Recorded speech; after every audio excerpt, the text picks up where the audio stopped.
Are y'all ready to get this show on the road? Are you sure? By applause. How y'all ready or not, man? I got to hear you. Yeah, now we're talking. Man, we got an amazing lineup tonight. I'm John Shannon, a co-founder of Carrot Talks, me and Honesty Lilla right there.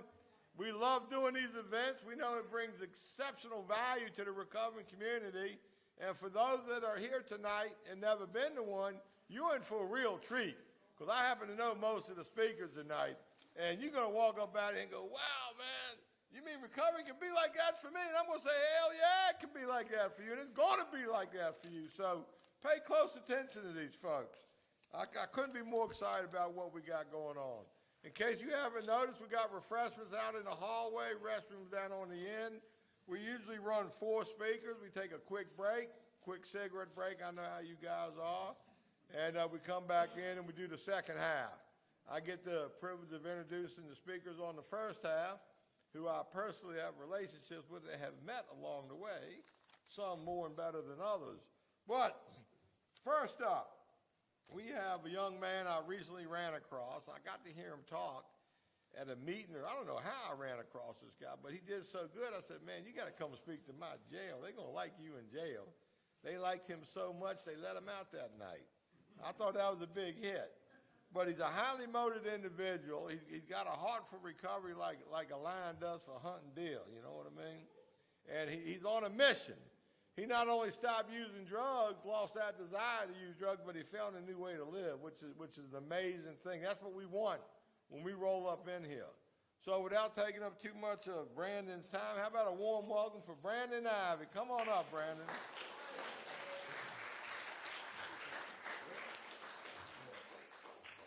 Good evening, everybody. I'm an addict named Brandon.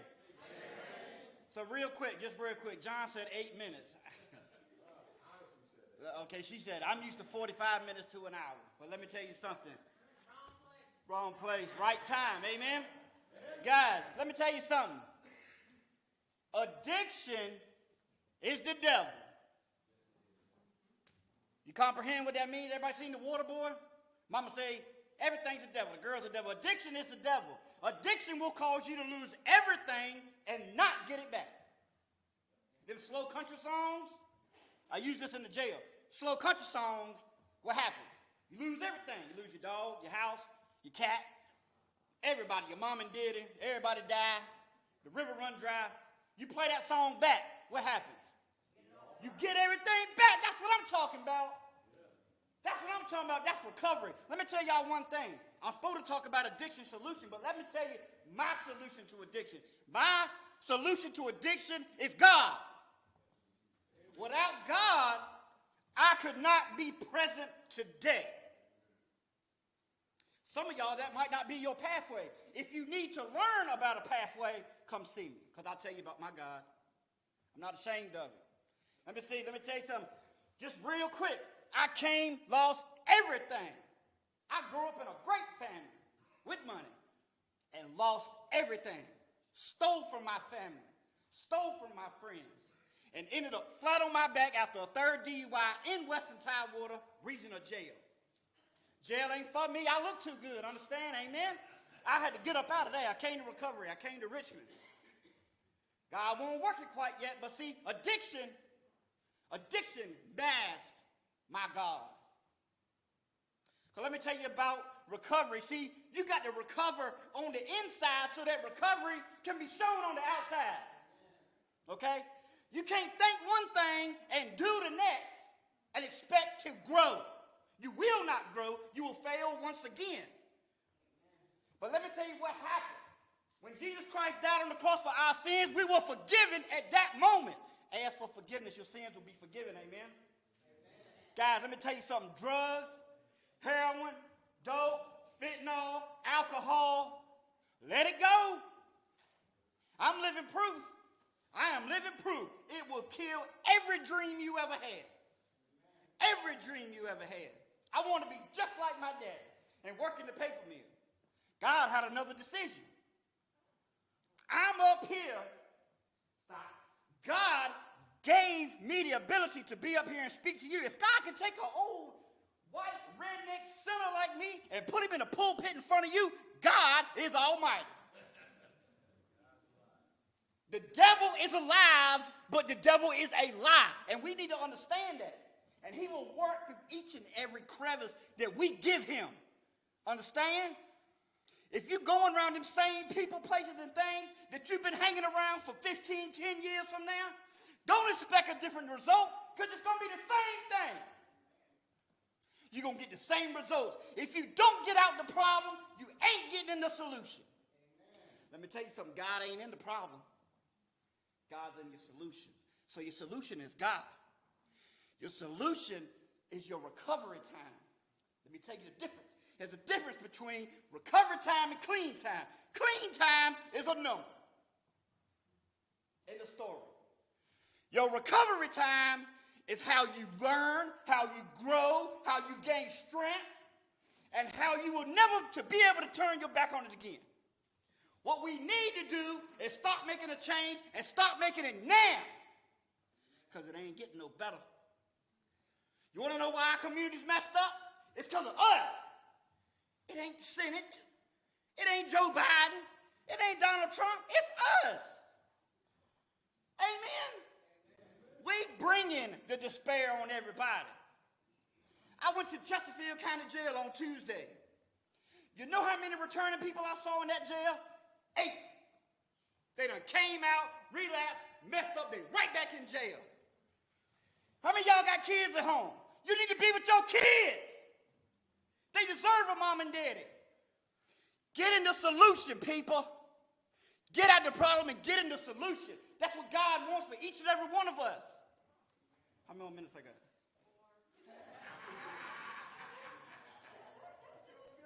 I think you added some time.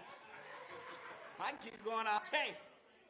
Hey, look, let me tell you about God. Look, God is a funny dude, amen. God will work when you ain't looking. You hear me? When I got up here, man, I got in this house and I seen 7 other crazy dudes that look and acted just like Brandon. I said, I ain't big, I'm fat, I ain't strong, somebody gonna beat me up. You want to know the only thing that I beat up? Alcohol. Because you want to know why? Because God took every ounce of alcohol out my body, out my life forever. I ain't going back.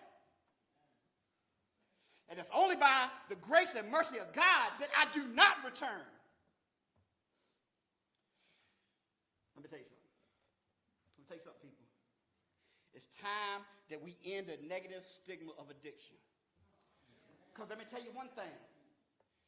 All of us can sit right up here in this church, in this sin, excuse me, I'm not supposed to say that and whatever, but in these recovery organizations, and we can do everything to help each other out, to preach the word, to give you my story, for me to listen to your story.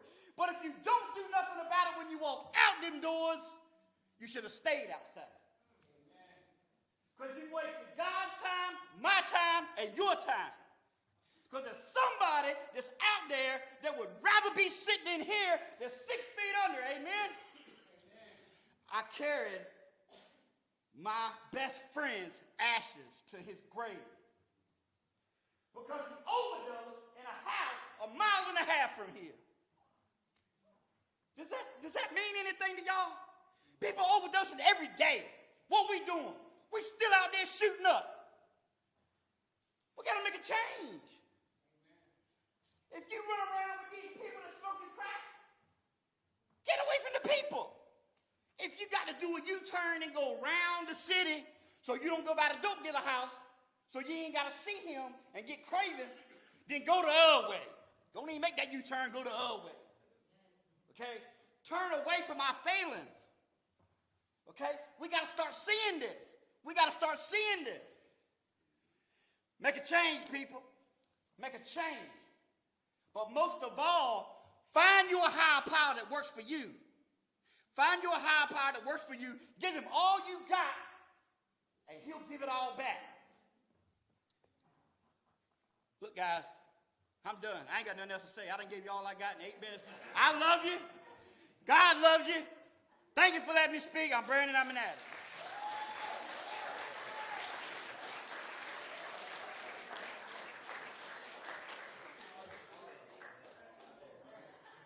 Can't say we don't bring no fire in this house, huh? Give it up for Brandon one more time. Good job, Brandon. Now, I explained to Brandon before he come up here that you got to be in front of the microphone, okay? Because if you walk around a lot, although you were loud, so that was good. I think they probably heard you. But if you're going to move around, grab the microphone and walk with the microphone, okay? Thank you. I know nobody slept through that either. Oh, yeah. Man, I'll tell you what. Our next speaker, somebody I met as a new person. They came up in here, and her sister brought her in here. I believe she referred you. And knowing who your sister was, I'm thinking, oh, Lord, here we go again, right? But, man, you stuck, you stayed, you did wonderful, and you're just doing everything right, you know. We're really proud of you. You are a beacon of hope for the new folks coming in. And you know, Jules, she gives back a lot, man. She constantly, she took her active addiction purpose and turned it into a recovery purpose, and it shows in her actions. And that's very impressive. You know, you, like Brandon, like Jules, like all our speakers, we turn the negative into a positive. We find purpose and recovery. You find purpose in recovery, you know, it's going to be hard to go back out there. I'm not saying it can't happen, but purpose is the solution. So, Jules, come on up here and tell us what you got.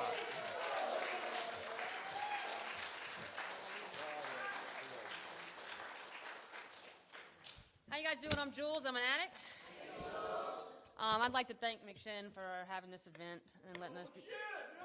Yeah, I think we're allowed to say McShin because it's on the sign. But I want to thank you guys for letting us do this here and asking me to speak. I'm McShin alumni. I went through their 28-day program, their intensive program, and I lived in their sober living for 9 months. And I built my entire recovery foundation here in this building, in this room. And I still spend a lot of time here, volunteer here. They gave me a lot of tools to help me stay clean. They gave me an environment and resources for me to create a life to where it's easier not to use and harder to turn to drugs as a solution. And I think that's important. I think that's one of the key factors in my recovery is if you create a new life. Because if you live in your old life, in your addict behavior, all the factors that brought you to addiction originally are going to eventually take you back there. So I thank them for that. I came to McShin broken, just like everyone else, I'm sure.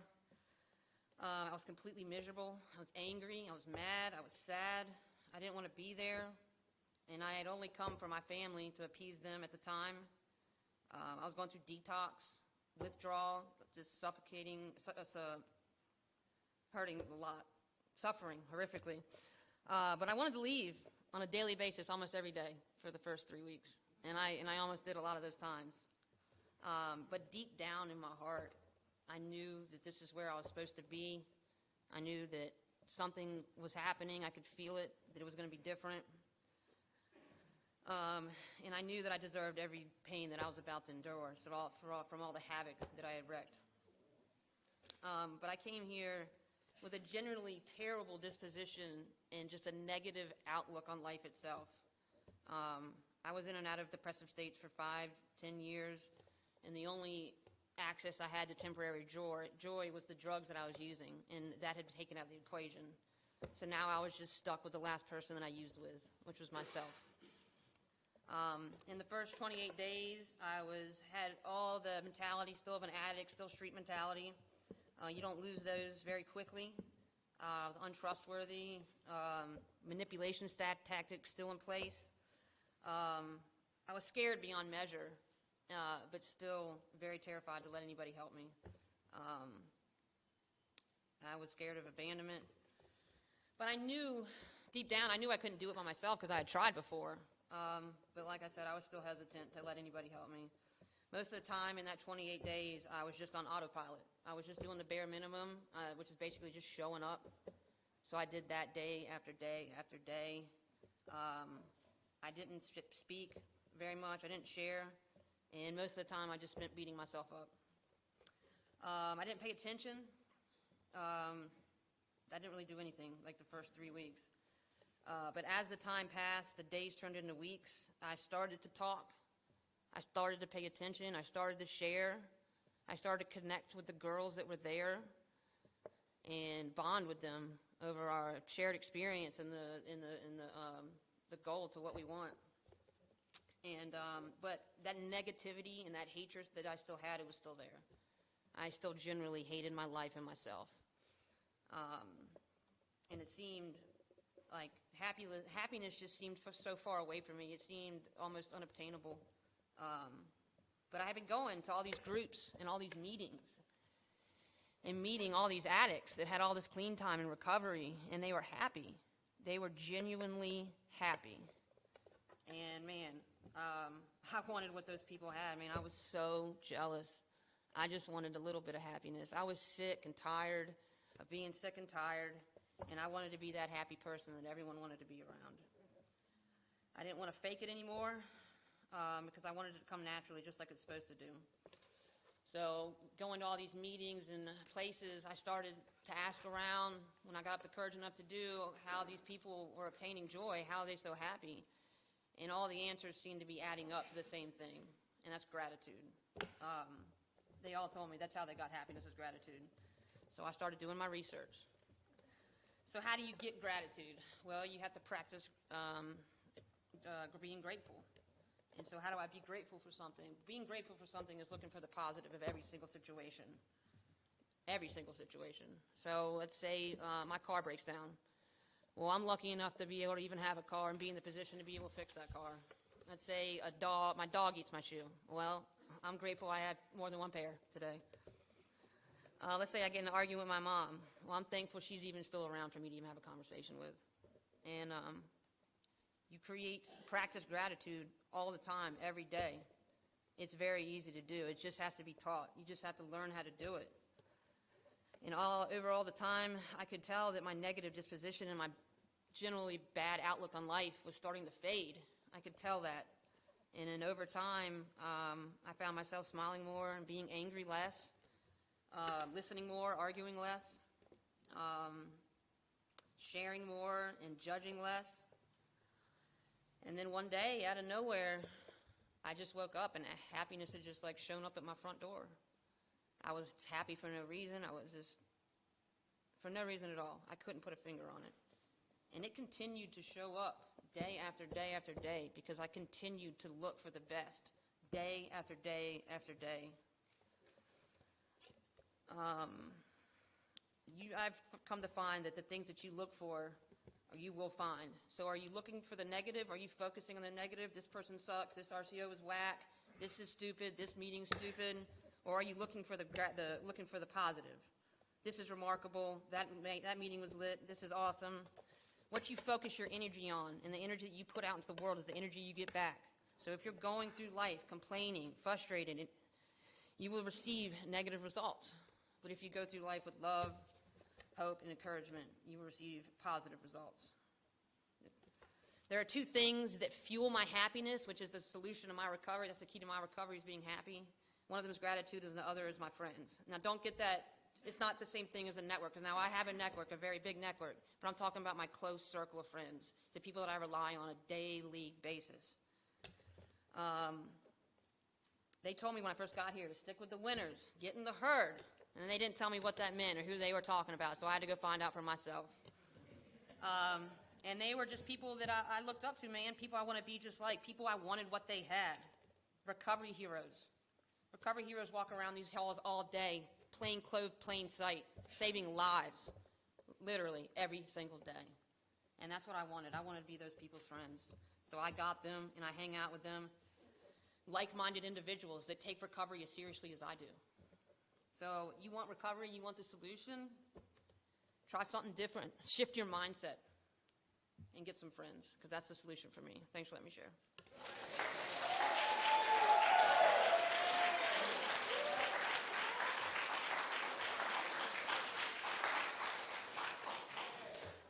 You know, old guys like me, I'm like one of them Facebook people, right?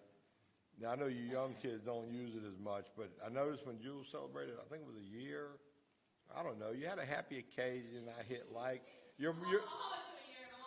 All right, well, whatever. Your mom put a post on there, and I didn't realize it was your mother, but I agreed with her. She got all excited. But it's good that parents get to see the kids do well. And this is an opportunity to go off script a little bit. Mom, would you like to come up here and say a few words of... Okay. You got two girls in the room, so you good? All right. Sometimes I like mom and dad's, if they want to say a word, sometimes they sit there and go, oh, man, I just want to hug her and say some cool stuff. So, all right, moving along. Our next speaker. I met this fellow in a meeting. I met him a few times, but I heard him sharing a meeting one night. And I thought, man, this guy's on point. I'm an old guy, old timer, and I can be critical of what people share in meetings sometimes. So it was really refreshing to hear this kid talk. And I'm thinking, shit, man, if I didn't have the same sponsor for 36 years, he'd be in the running for my next sponsor, right? But I like to hold on to what I got. But I'm excited that he agreed to come here and share a little bit with us, and I can't wait to hear what he's got to say. So let's give a big hand for Blake Williams.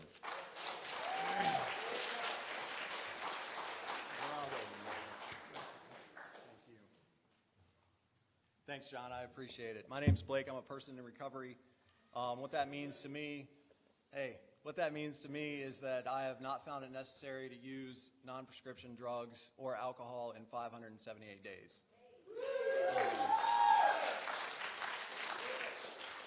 So when I got this topic, an addiction solution, I started thinking about not just what works for me now, but where I fell short in my previous attempt at recovery. So I want to talk to you all tonight about connection.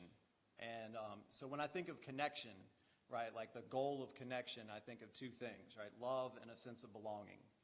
And interestingly, love and a sense of belonging are actually two basic human needs for survival. So it's what we as humans, two of the things we as humans need to survive. When I was younger, I had a lot of connections. I was a son, I was a grandson, I was a brother, I was a student, I played soccer, and I was in Boy Scouts. And, despite all of these connections that I had, healthy connections, mind you, I never really felt like a deep sense of belonging. And I think that realization first hit me when I was about 12. My parents got divorced. And, like most kids who experience divorce among their parents, I went through like a lot of typical thoughts like, it's my fault, I'm to blame, did they get divorced because of me? And, so that those feelings of like unworthiness, like unworthy of love, really started to set in. And then, when substances came into my life during high school, this real funny thing happened, right? The more substances played a role in my life, those healthy connections were replaced, right, with substances and the connections that I made, the false connections that I thought I had with people who were drinking and drugging. So, it's interesting, right? Like drugs and alcohol isolate us, right? Addiction's a disease, among other things, of isolation. And so, connection for me is so vital to recovery. I went to jail and prison multiple times, and I made a lot of connections there, right? I know some of y'all probably know what I'm talking about. I was that person who would wake up in jail and think, okay, what can I fix about my situation so I can get away with what I'm trying to get away with, So my connections were based on meeting my needs at the time. Well, my wants, And it was during that last trip to jail that I was so fortunate to be a participant in the HARP program, which John here actually helped start. And I can't thank John enough for that, because it was in the HARP program that I really, really first started to make healthy connections, and it's where I first started to experience like that sense of belonging. And I'm going to tell you how I did it. We would have guest speakers come in, and like I mentioned earlier, my last attempt at recovery, which was unsuccessful, I think a big part of it being unsuccessful was that I didn't nurture those connections, those healthy recovery-based connections. So when these guest speakers would come in, I would go up to them, I would introduce myself, and I would get their phone numbers. And I would write all of their phone numbers down in a recovery book well, I guess I'll go ahead and say it. It was the Basic Text of Narcotics Anonymous. Yeah.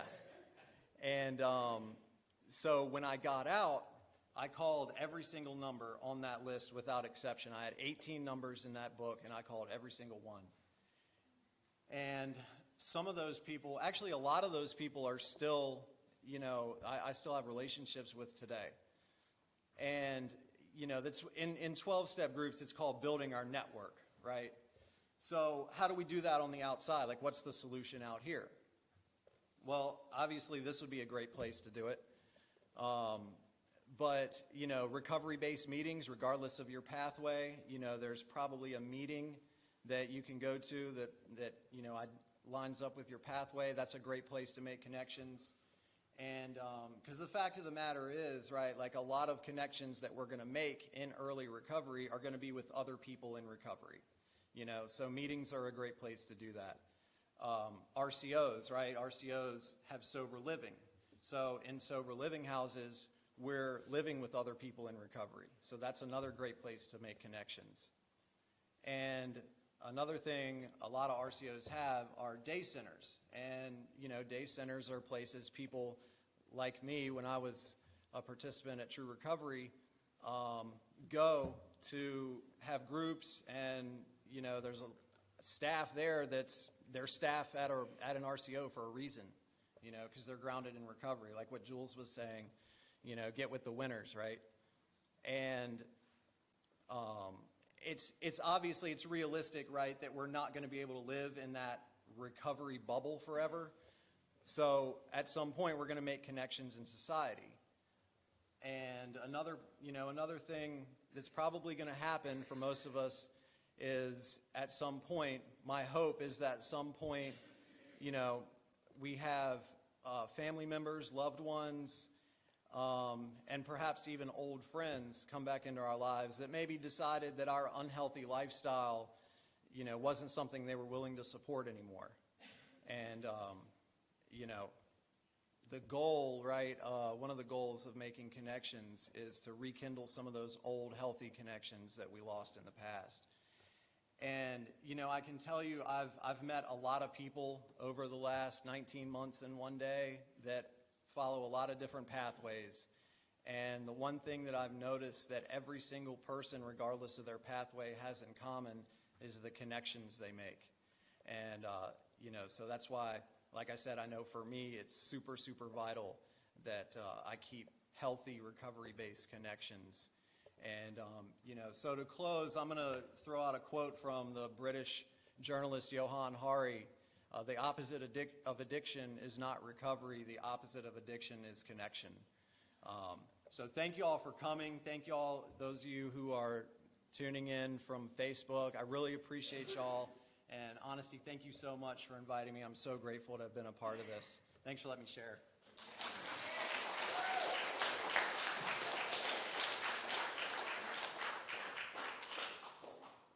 Seems to be a theme here. If y'all paying close attention, it's almost as if you go where the love is. Think about it. You're in active addiction. How much love are you really experiencing out there? You find you're recovering people, you're herd. And I do a workshop on the herd, the good herd, the bad herd, the no herd. And then you start chasing that. If you chase your recovery like you did your drugs, the theme is also, we got a lot of gratitude, a lot of grateful people. They really enjoy life and love living the dream, basically. You know, our fourth speaker, and man, when I met this guy, I'm thinking, what alley did you drag him out of? Well, they dragged him out of the Bandominions in Baltimore. And I went, why would we reach all the way up to Baltimore to grab newcomers? Well, it's my cousin or something. You know, it's always a cousin or something. So this guy comes here, and he's as bad as newcomer act I've ever seen. But the trauma and the chaos he lived through, and then you, like a lot of you I talk to, and I learn about your life, your background, your upbringing, where you've been, and how good life was, but yet something happened, and how far down you go. And I'm thinking, you know, I don't know, man. This is not one I'd be betting on.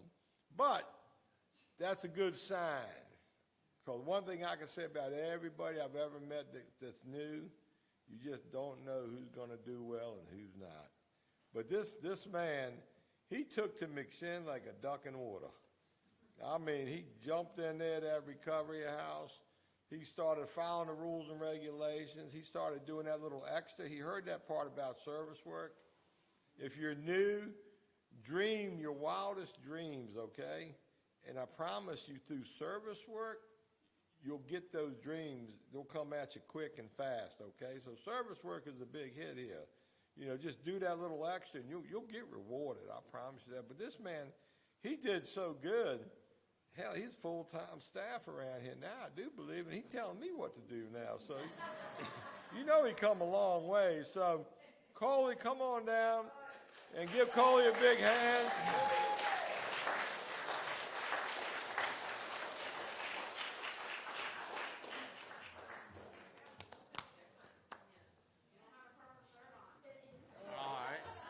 So my name's Colley. I'm an addict. Yeah, so like John said, I did come from a pretty rough spot, you know. I will say this, what for me, it was carelessness, you know, the bandos in Baltimore and all that, you know, it didn't matter, all the rough stuff. It didn't matter, like, you know, all the stuff I went through. Yeah. So all the savagery I went through and all the stuff I did, it didn't really matter. I didn't care. So for me, carelessness was is and continues to be one of my biggest problems. I grew up in the state of Maine as a child, and I moved all over the East Coast, Brooklyn, Queens, Manhattan, all over Florida, D.C., Baltimore here now. And what I will say is I just up and left everything. I get everything going. I had even a pool on my roof. I was cruising. I was a cruise specialist for like 6.5 years.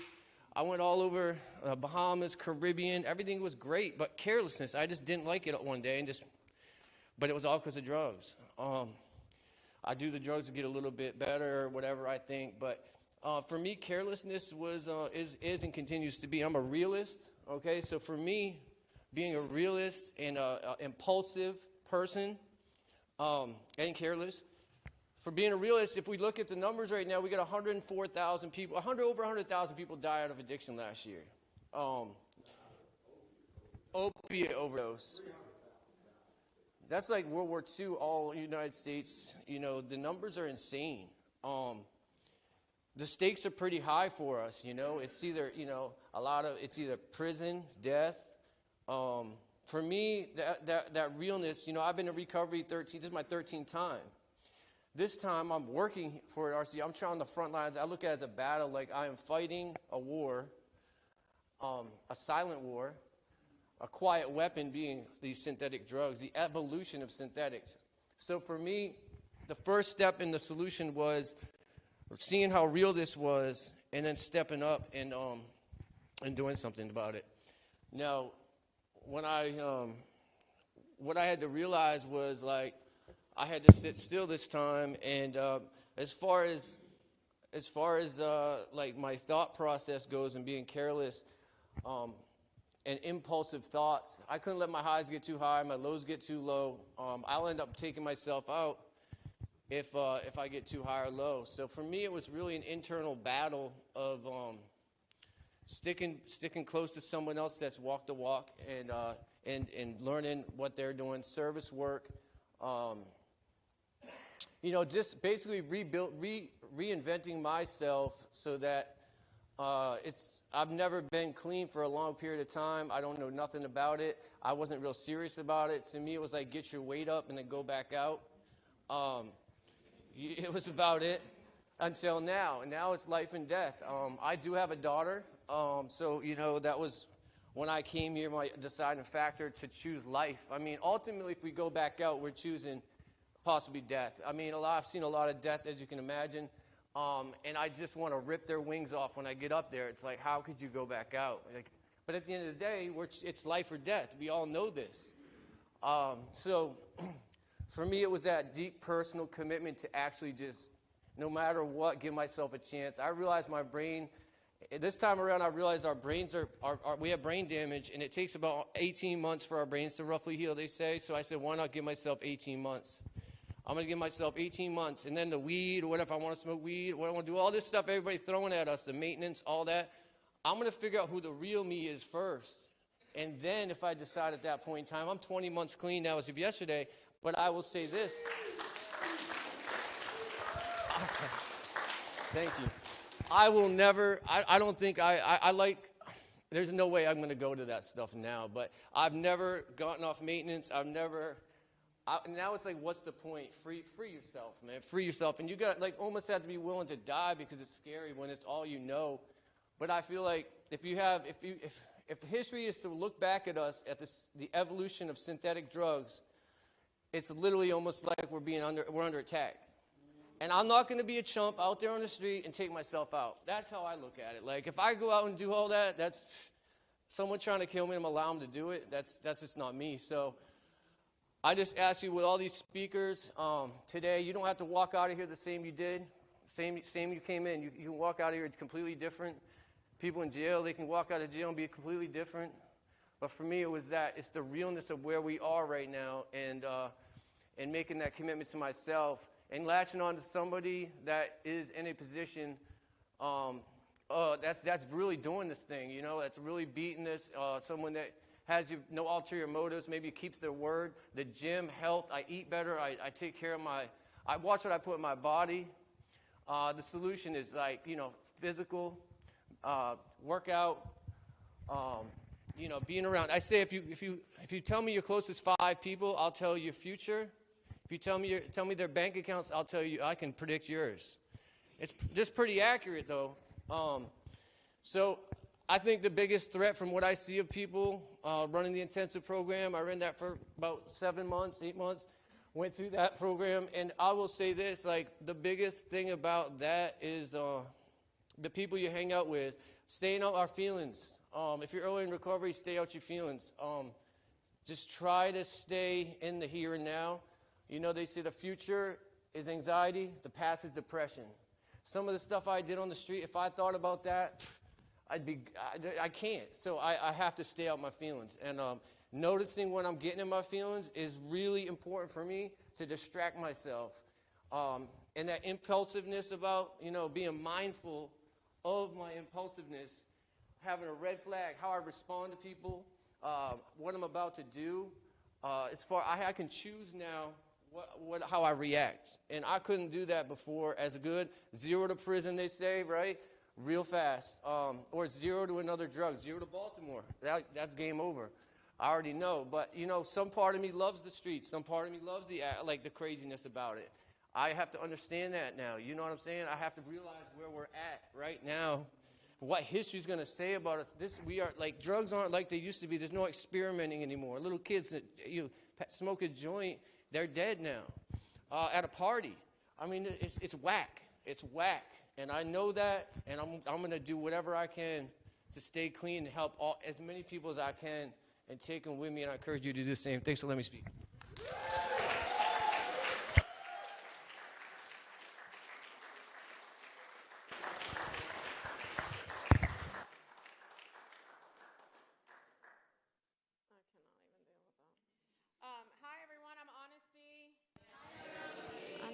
Need this. I am the co-founder of Care Talks and the CEO of the McShin Foundation, and we love naloxone here. So we're going to just roll right through since everyone's doing such a great job, so just bear with us. And we are so happy that you guys are here. A cool thing about Care Talks, too, and all the McShin videos, this is Art and Steve over here. If it weren't for them, this wouldn't happen. Art loves attention.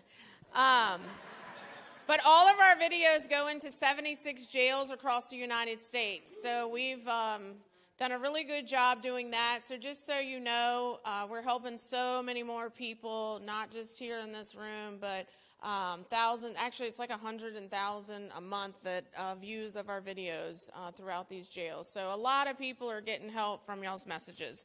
So our next speaker is TikTok, Facebook famous. So we've never had a little TikTok, hey, on here. I just started TikTok. I have no idea what I'm doing, but it's fun. I just, since it is Women's History Month, hey, it's really cool. When I came into recovery on May 27, 2007, so almost 16 years ago, there was not a lot of women at all in recovery, and I get to see so many awesome women, whether they're here at McShin or through social media and seeing y'all doing y'all's thing. These girls are so spoiled now. It's like I had to fight to find women, Carol being one of them, to be in my support group. So y'all are doing amazing things. So with that, I give you Lindsay Settle. Come on, girl.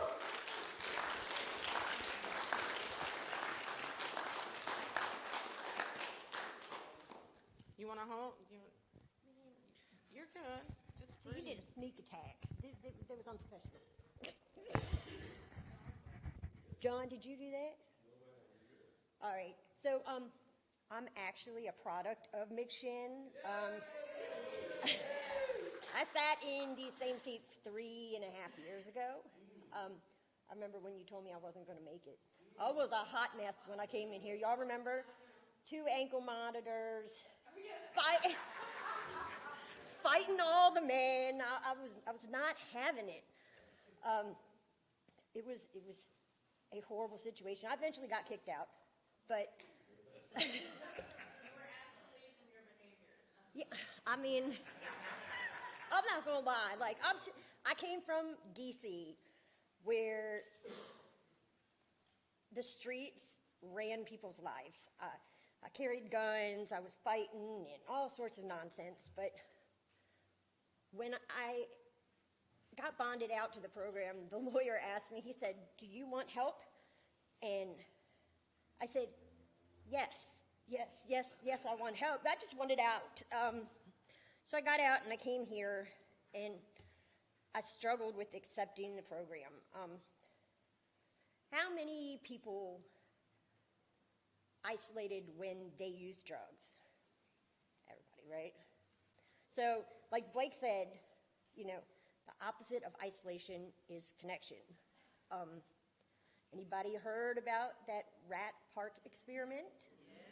Everybody? Okay, so for the ones who don't know about rat park, this gentleman decided to take a rat and put it in a cage, and he offered the rat a water bottle with water and a water bottle with cocaine in it. And that rat constantly came and drank out of that bottle with cocaine in it. And he overdosed, and they repeated the process, and the same thing kept happening over and over and over again. But one day he said, well, he's all by himself, he's isolated, he has nothing to do. So this man built a rat city. It was like rat heaven. They put all these rats in here.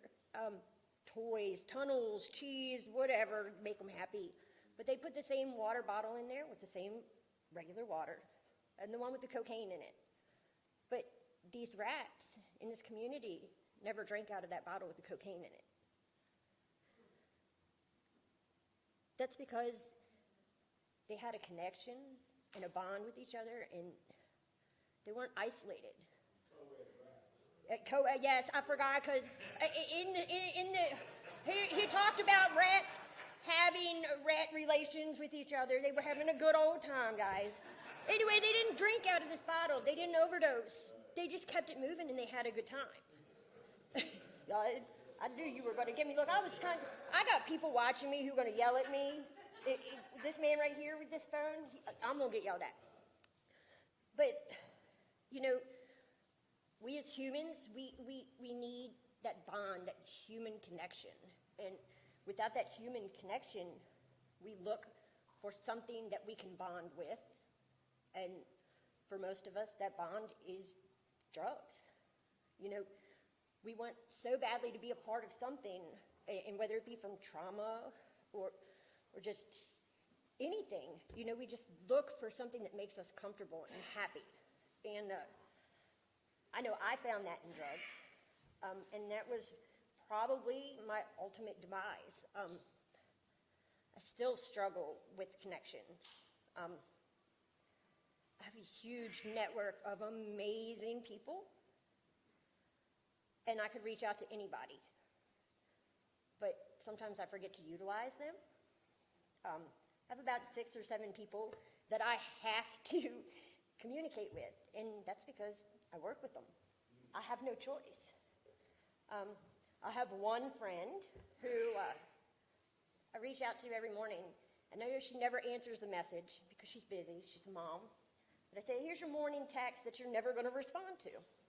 But that's my attempt to reach out and make a connection, because the moment I isolate and stop being a part of, that's when I start to fail.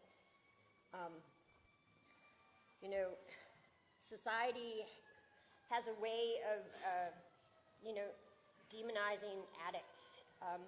Instead of getting them help, they tend to isolate them, whether it be in jail. They take away that connection from the outside world. You know, a lot of us can't get a real job anymore because we've been labeled. You know, and that's society's way of like taking away our connection. How are we ever going to get anywhere if we don't have the right things to survive and thrive? You know, honestly, you know, the addiction solution to me and for myself is that connection, that human bond between other people. You know, your network is going to be your biggest supporter, and they're going to be there for when you fall, or whether you just need support, or a new family. Like, I'm just getting my family back, which is huge for me. I lost everything, you know. Now my mom is just so proud of me. My stepdad now calls me his daughter. That's a big one. My aunts and uncles actually talk to me and support me, except for one, and that's okay. I'm okay with that. We're still working with that. We're in progress. And that may never happen, and I'm okay with that. But, you know, that connection for me to keep thriving is what I need as my solution, because I will fail very badly if I don't have you guys. You know, I'm an addiction solution for you guys who are just coming into recovery, and so we're all these people who talked here tonight. You know, and you will be the addiction solution for the next group of people to come in. You understand what I'm saying? Like, be that connection for somebody. You know, I'm still scared to talk to women in meetings. How many of y'all are scared to go up and ask people for their number? Yeah. I'm almost 4 years and I still am that way, but I force myself to go and talk to people and reach out. This is the first time I've really talked in front of a crowd of people, and I'm about ready to fall over from panic attack. I just need y'all to know, and I probably won't win an Emmy tonight. But that's okay, I got up here, and I did it for y'all, and that's on the, if you hand me the 2 minutes, I'm done, that's it. I made it, I didn't fall, I didn't pass out, that's it. Jeez.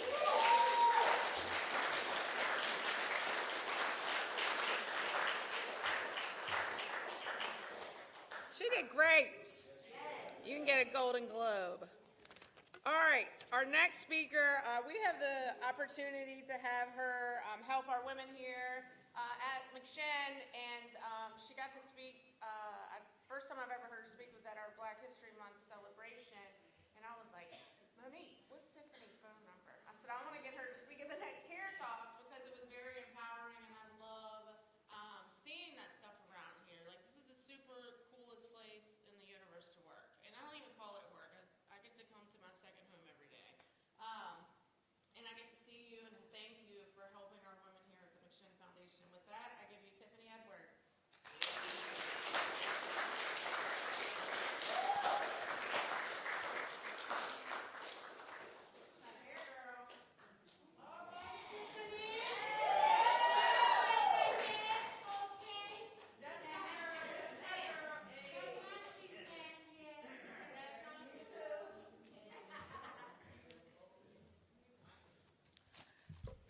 Hey, how y'all doing?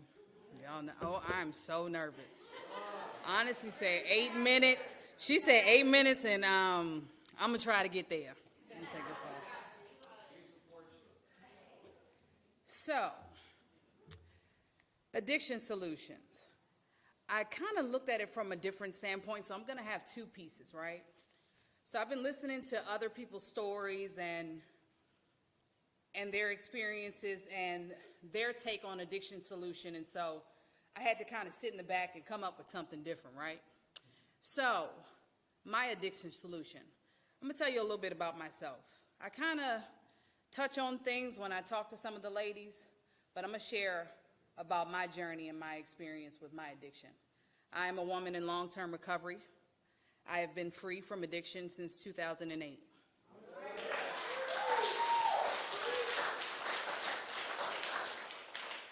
But it took me a while to get there. It was a journey, and it wasn't easy. I, too, am from, I know the gentleman said that he was coming from Maryland. I came from Baltimore. And I sold a lot of drugs in Baltimore. I caused a lot of devastation in Baltimore. Not only devastation to the community, but devastation to myself as well. Eventually, I ended up going to prison. I sat in prison for 5 years of my life, where I didn't know my why, and that's my addiction solution, finding your why. I can remember being young, and of course, you know, our parents kind of influence us, and they want us to go in the direction that they want us to go in, right? And so a lot of times what that causes is a lot of confusion, a lot of resentment, a lot of pushback, right? And so then here we are, we're out here scrambling, using, hanging, and messing our lives up, right? And so in the midst of doing all of that, we catching charges, we falling deeper and deeper into our addiction, and then here we are. We don't know who we are. We so far away from our why, we don't know where we are. And that's where I found myself in 2008. So in 2008, I was indicted. In 2009, I was taken away. As I sat in prison for 5 years, I learned a lot of things. I learned a lot of things about myself. I learned a lot of things about other women. I learned how women can get on my damn nerves sometimes. But I also learned how those women are my shoulder to cry on, how they are oftentimes your biggest support. But there was a program, there was an intensive program. You know, people think 28 days, oh, I can't do 28. It was 9 months. It was 9 months. They had this thing, they used to pull us up on the stage in the morning.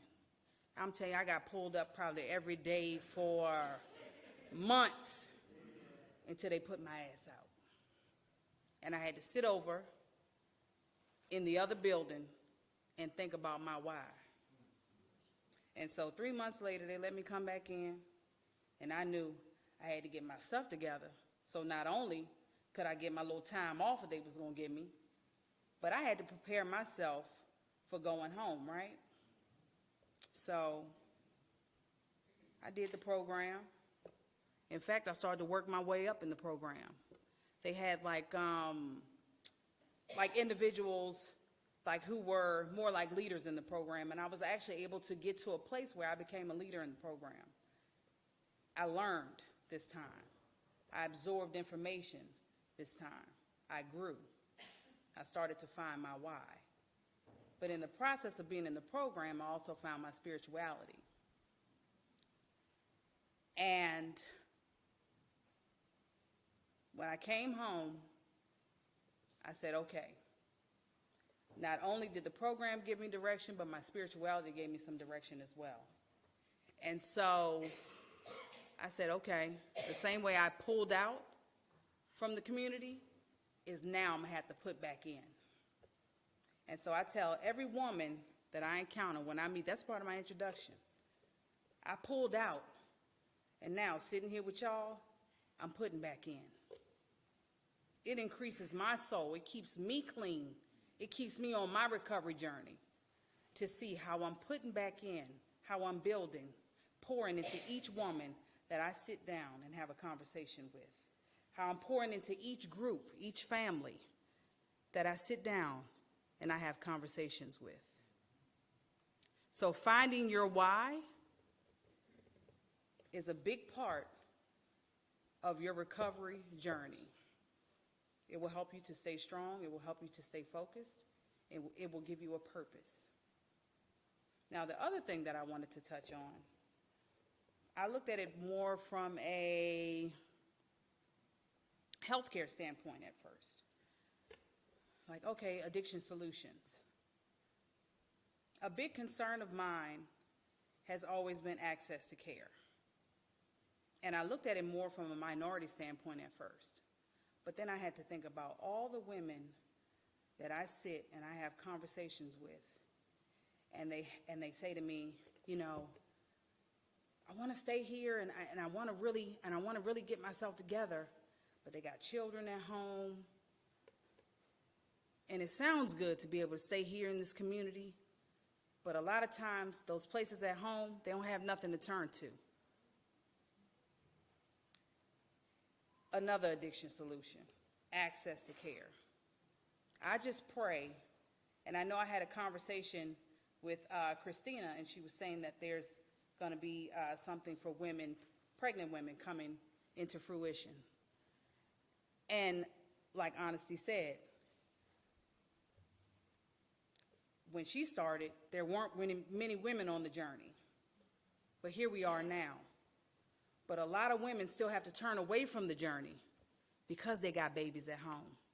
And they live in these far-flung places where there aren't any treatment centers. There is no access to care. So I just pray that same higher power that I turn to find my purpose, I pray that that same higher power creates better opportunities for women to get the help that they need, so that not only can they be present for their babies, but they can be present for themselves as well in their recovery. I thank y'all for listening, and I appreciate you. Love y'all.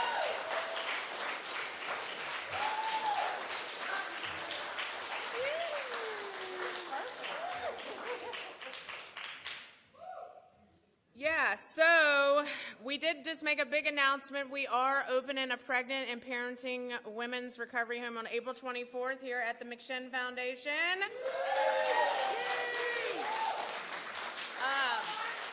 Yeah, so it's part of my story. I used heroin my whole pregnancy with my daughter, and she was born in Wichita from heroin, and I didn't come to McShin until she was 5.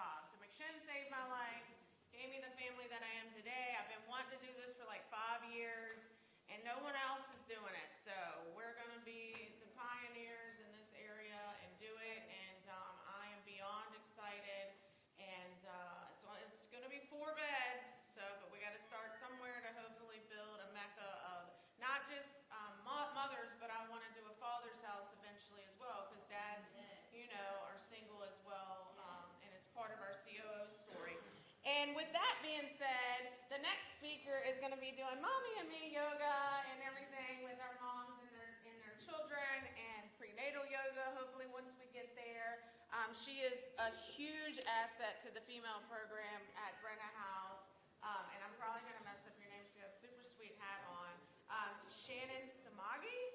Yes, close. All right.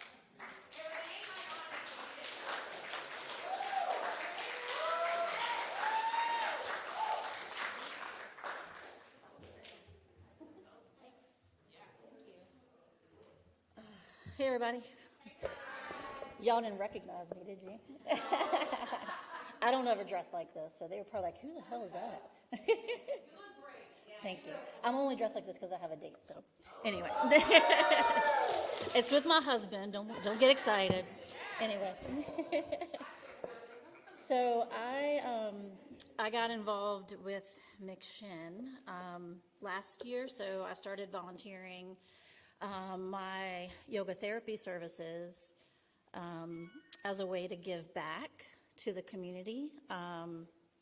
McShin has helped 3 of my family members. So my voice is a little shaky, so I apologize. 2 of them are no longer with us. And I didn't expect to get emotional here, but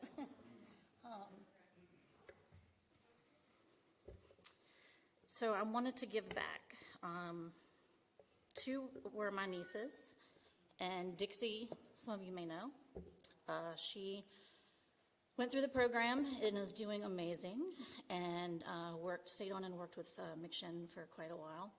And she brought me on, and it's kind of funny because as I was going through yoga therapy training, I took a training called Y12SR, and that stands for Yoga of the 12-Step Recovery Program.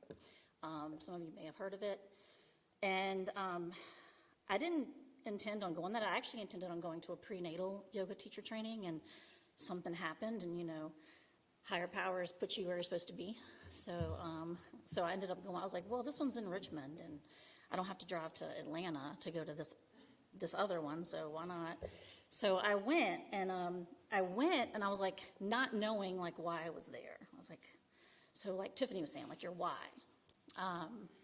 And so as I'm laying in resting pose at one of the practice like sessions, it like went off in my head, and I was like, man, if I would have had yoga as a child growing up in an addict's house, man, I would have made so much better choices in my life. And so my why is trauma recovery. I focus on trauma recovery as a yoga therapist. It's my specialty. And when Dixie and Savannah were going through the height of their addiction, I reached out to them and tried to get them to come into some meetings, because the way that Y12SR is, you have a meeting, you take a break, and then there's a yoga practice. And you don't have to stay for the yoga. You don't have to come to the meeting. You can do either or both.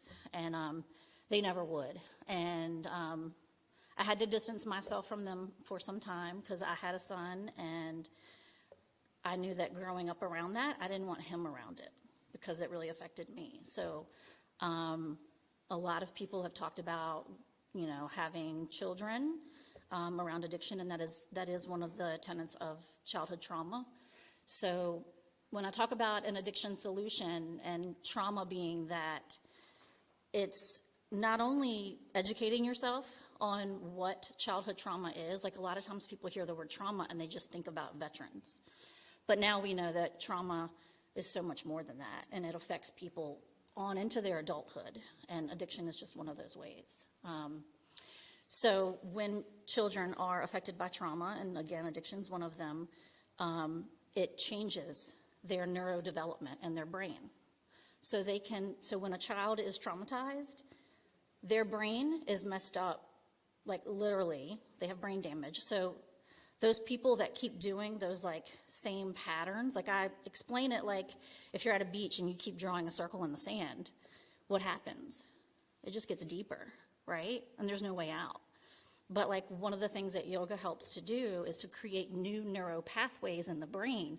So instead of staying in that loop, you're like, oh, I could try this, or I could maybe do that, or maybe I'll start working out, or maybe I'll start eating better, or you start to make better choices. And that's, the beginning, I think, of a lot of our recovery process. I've been working with the women at the house, and I come here once a month. I don't get to see a lot of you men, so I'm calling you all out. Better see you in class on Wednesday, the last Wednesday at Wellness Wednesday. And I'm kind of a no-frills girl. I know I don't look like it tonight, but I'm very much of a realist. I'm going to give it to you like it is. I'm not going to sugarcoat things. Dixie will tell you that. I always had to put my foot in her butt, so to speak. I'm still kind of sometimes, but I think that, with the trauma portion as an addiction solution, I think it's important that we educate people. I'd love to come back and do like a whole 2-hour workshop on trauma alone, because I've given lectures to people, thousands of people at a time, all over the world about trauma, childhood trauma. So education, so you can define what it is, acknowledgement, and recovery. And I want to applaud all of you guys for being here, for taking the steps to, you know, get yourself back in order, find your why, find that connection. And some of you guys said, like, I was taking notes as everybody was speaking, so like God is a connection, so your spiritual power's an addiction solution. Connection, as soon as you said that, I was like, man, I was reading articles on that, and like that's one of the major pieces of addiction is missing out on connection, and a couple of you said that. But I only heard the word trauma once, and that was from Tiffany. And I think it's really important that you educate yourself on what your childhood traumas were so that you can learn how to heal from them, because that's where addiction starts, is from childhood trauma as well. Not always, but a lot of times. I mean, how many of you in the room can sit back and look and say, shit, I didn't even think about that. Like, my parents got divorced. That's one of the questions on the ACE test. You know, the ACE test it's an acronym for Adverse Childhood Events. You can look it up online. You can take the test. It's a 10-question test. If we do a workshop, I'll bring handouts and we can do it here. You don't have to share your answers, but the CDC did a really interesting study, and I always like to bring this up. They did a study that said they found that anyone who had a score of just 3, right, 3 out of 10 had greater outcomes of health problems for the rest of their life. And I'm like, why the hell are we talking about this? Like, this is huge. Like, so not only like a 3 or higher can affect you and how you may play out in your addiction or your recovery even, but it can affect your children, your siblings, your spouse, like anyone in your life, like those connections that you have. So I really think it's important for anyone who works with the public, like if you're a teacher, even if you're an EMT, obviously a police officer, like anyone, like we need to know about how trauma affects people so we can have a better connection with people.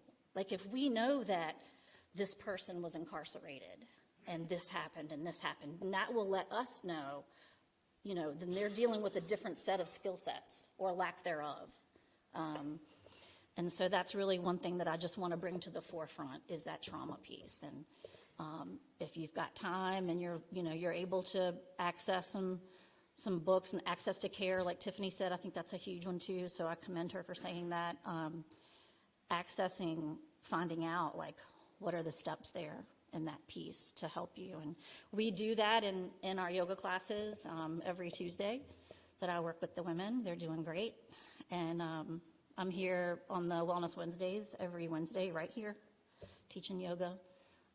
So I hope that I get to see you guys. I don't know if that was 8 minutes or not, but that's all I got.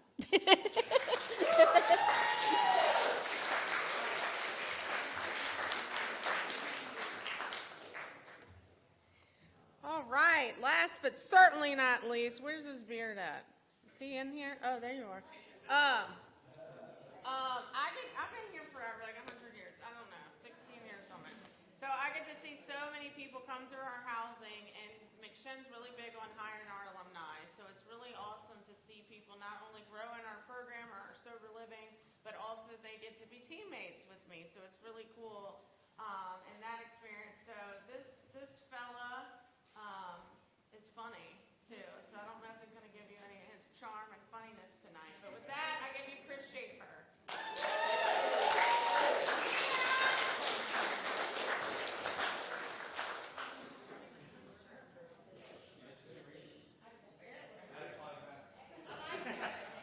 How y'all doing? I'm Chris. I'm an addict. You know, I was sitting in the back and I was thinking about what I was going to say, and I was listening to everybody else talk, and I think they hit on all the points of like pretty much where I was going to go, right? We heard the God piece, we heard connection, service, happiness, but that was the one that stood out to me, was the happiness part. Because I know when I first came in, I was doing an assessment when I first came into recovery this last time, and they asked me what I wanted out of recovery, and my answer was exactly that. I want to be happy. I didn't know what happiness was. My happiness revolved around using and then finding an activity afterwards. It had to have using, though. Using was part of my happiness. I started using real early on, so I never grew up understanding what real happiness actually was. You know, and when I came into recovery, right, this is my third time trying it. I didn't get it right the first time. I didn't get it right the second time because I wasn't willing to do something different.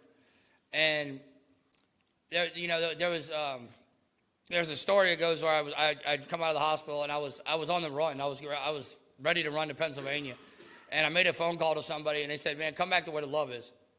And that was one of the most important things to me, right? Because when I got here, I didn't have a sense of family. I didn't have a mom. I didn't have a dad. They were both passed on. I didn't have, my sister doesn't want to talk to me. She actually just answered.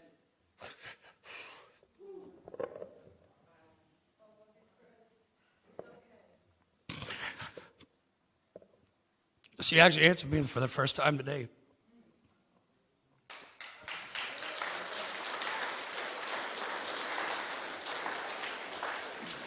It's been 2 years since I had a conversation with my sister. Using my conversations with her over the phone on a 5-minute phone call from jail where I'm like, hey, I need you to order me this, and that's about it. When I get out, I go back to doing what I'm doing, and she ignores me again. But she sent me a message today because she saw the thing on Facebook and was like, that's really cool, congratulations. And I didn't have that opportunity for my parents to see what I could become. I never got that chance. Both my parents passed away while I was using, during my active addiction days.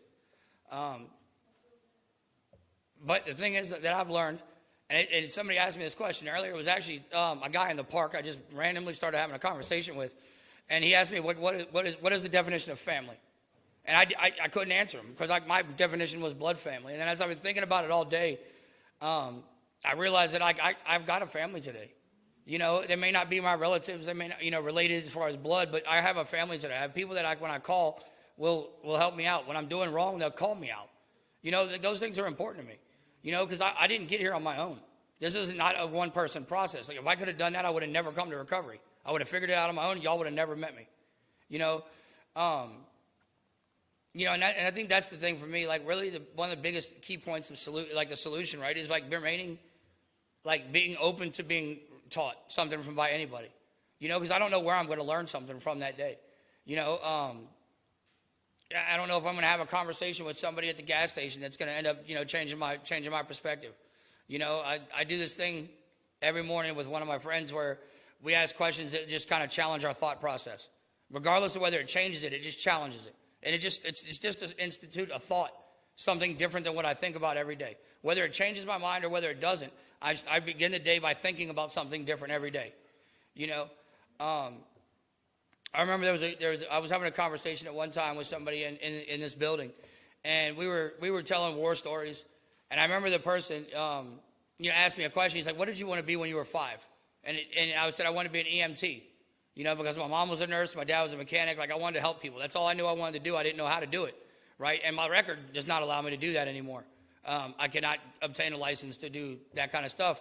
But that was the question that I took, and it was in a brief second. I don't know if he even knows that when he asked me that question, but he asked me that question, and it started making me think, like, damn, maybe I need to learn how to, like, find something different. And I just started, doing something different. I started giving people hugs. I started showing up, asking questions, and before you know it, now I get to help people every single day. The same thing that I wanted when I was 5, 6, 7 years old. I'm now 39 years old and I have it.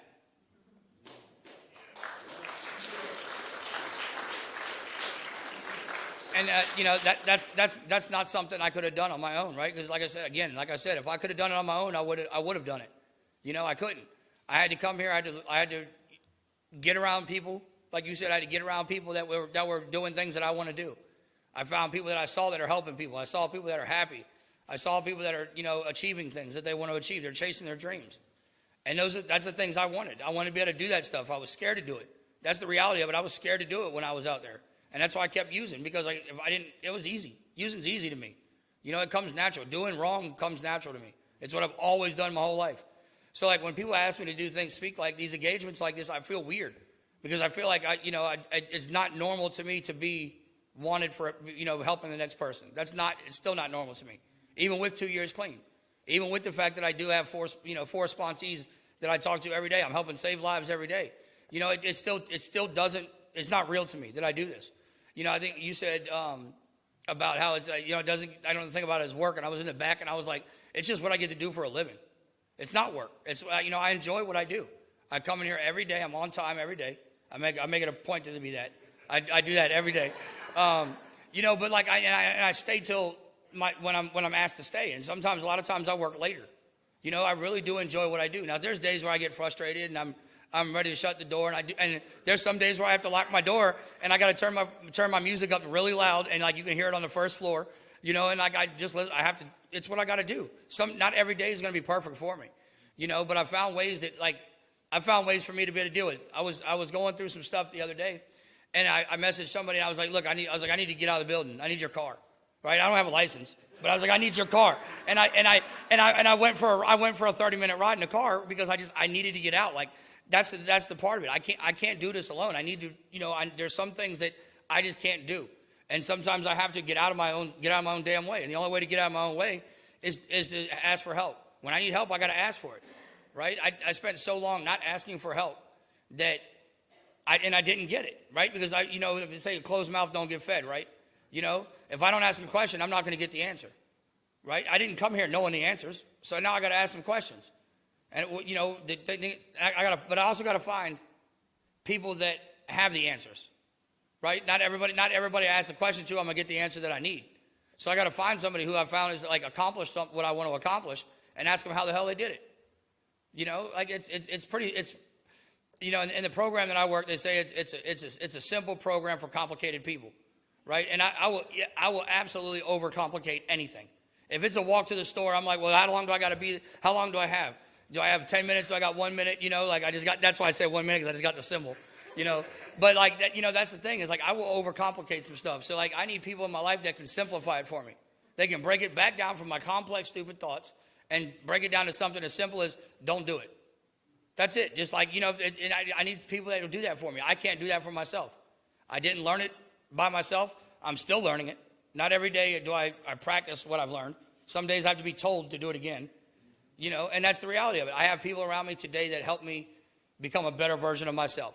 And that wouldn't have been possible if I wouldn't have come into recovery. Thank you. My name's Chris.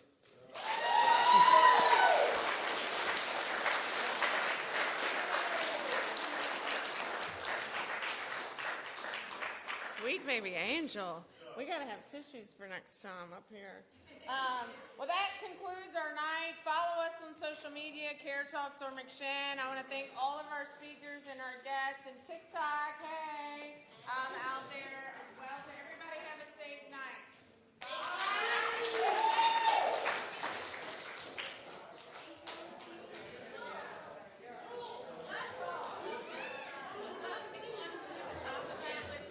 And then I'll do the rest.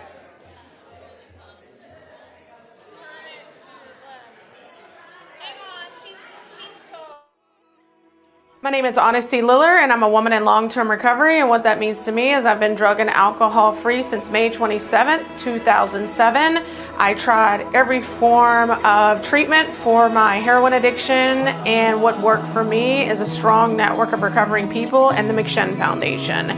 I am able to walk in my purpose every single day here at McShane and help people just like me. I lived in the female house for 5 months and then started my employment here at McShane. So that was lots of years ago, gosh, almost 14 years ago, and I have been the CEO for over 7 years. I get to experience people's lives changing right in front of me, along with reducing that negative outlook on addiction to our community in this area and nationally at large. It is very important for me to speak up for those, that need our services, but also specifically, I love helping the moms here in our program because my story is I was a mom in addiction, and it's just really, really important for us to be innovative in the addiction field and the recovery community. It is important for me in my personal recovery to continually wake up every morning and help someone, whether it's someone new in recovery, help someone in the community in general, or someone in long-term recovery. It doesn't matter. Recovery has taught me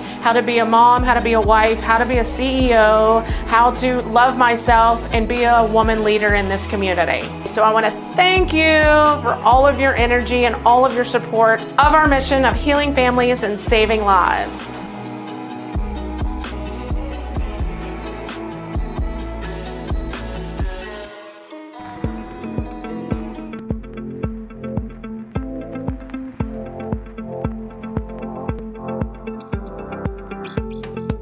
Hi, my name is Christina Davis. I'm the Women's Program Manager here at the McShin Foundation based out of Richmond, Virginia. So when the women do come here to the intensive program, it starts with the Director of Admissions. There's an intake process that happens there, and immediately after that, they will go see our med tech. And when they see their med tech, they'll get all of their medications screened, we'll get a baseline on them, and then we'll enter them into the program. The next step is that they meet the Women's Program Manager. When they meet the Women's Program Manager, she'll sit down with them and she will go over what you're going to expect in the program. You'll get assigned a recovery coach, so that's when we formally introduce the recovery coach to the females. So a recovery coach is basically someone that guides them through their program. They're a PRS, which means that they've had the training to be in the position that they're in, and they help to benefit the ladies in a great way. They can get them signed up with SNAP benefits, they can get them, moving in the right direction in their program.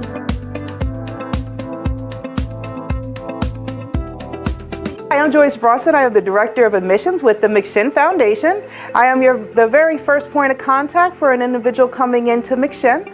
I get to speak with the family members or even the individuals that are looking for help and do not know where else to turn. McShin actually has two different types of programs. We have a 28-day intensive program, which I strongly recommend for anyone new to recovery. In the 28-day program, you are in our intensive house.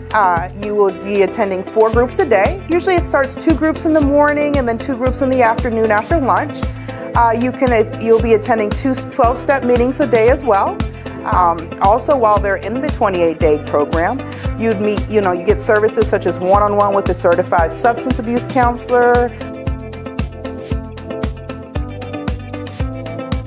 My name is Monique Runge. I'm a certified peer recovery specialist, and I am the community and program liaison here at the McShin Foundation in Richmond, Virginia.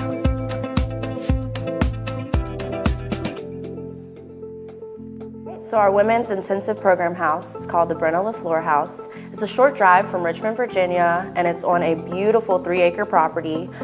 The house itself is over 2,100 square feet. They have a separate group room, which makes it a really safe space for the women to recover and heal from some of their trauma, some of their issues, and feel open to express those things.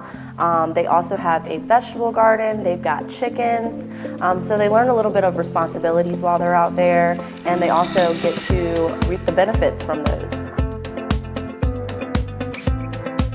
Here at McShin, we believe we get into recovery so that we can have fun, we get into recovery so we can try new and exciting things, whether that's trauma-informed yoga, which we do, outdoor rock climbing, indoor rock climbing, or we actually just went river rafting right here in the James River. And it was super fun. All of our women had a great time, and some of them had never been before.